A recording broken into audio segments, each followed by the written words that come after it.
बिस्मिल्लाहिर्रहमानिर्रहीम। अस्सलाम वालेकुम वरहमतुल्लाहि वबरकातुहू। किन चीज़ों से नमाज टूट जाती है?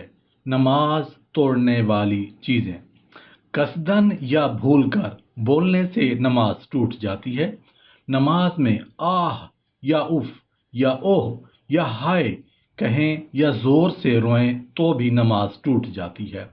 अलबत्ता अगर जन्नत और दोज़ख की याद आ जाने से दिल भर आए और ज़ोर से आवाज़ या आह या उफ निकल जाए तो नमाज फासिद नहीं होती। बिला ज़रूरत खनखारने और गला साफ करने से जब एक आध हर्फ भी पैदा हो जाए तो नमाज टूट जाती है। अलबत्ता ज़रूरत और मजबूरी के वक्त खनकारने से नमाज नहीं टूटती।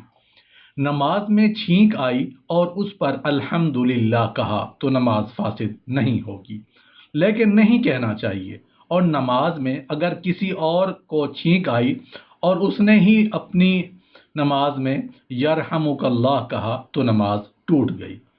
किसी के सलाम का जवाब देते हुए वालेकुमुस्सलाम कहा तो नमाज टूट गई।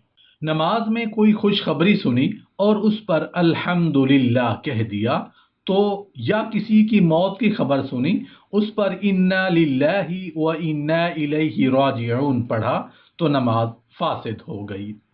कोई बच्चा वगैरह गिर पड़ा, उसके गिरने पर बिस्मिल्लाह कह दिया तो भी नमाज टूट गई।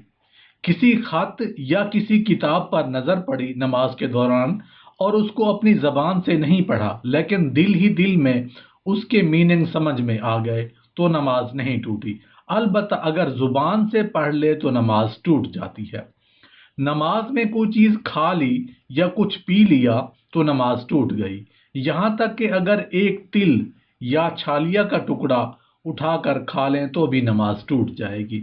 अलबत्ता अगर कोई चीज दांतों में अटकी यानी फंसी हुई थी उसको निगल लिया तो अगर वो चने से कम हो तो नमाज हो गई, और अगर चने के बराबर या उससे ज्यादा हो तो नमाज टूट जाएगी। मुंह में पान दबा हुआ है और उसकी पीक हलक में जाती है तो नमाज नहीं होती। कोई मीठी चीज खाई फिर कुल्ली करके नमाज पढ़ने लगे, लेकिन मुंह में उसका मजा बाकी है और थूक के साथ हलक में जाता है तो नमाज दुरुस्त हो जाएगी।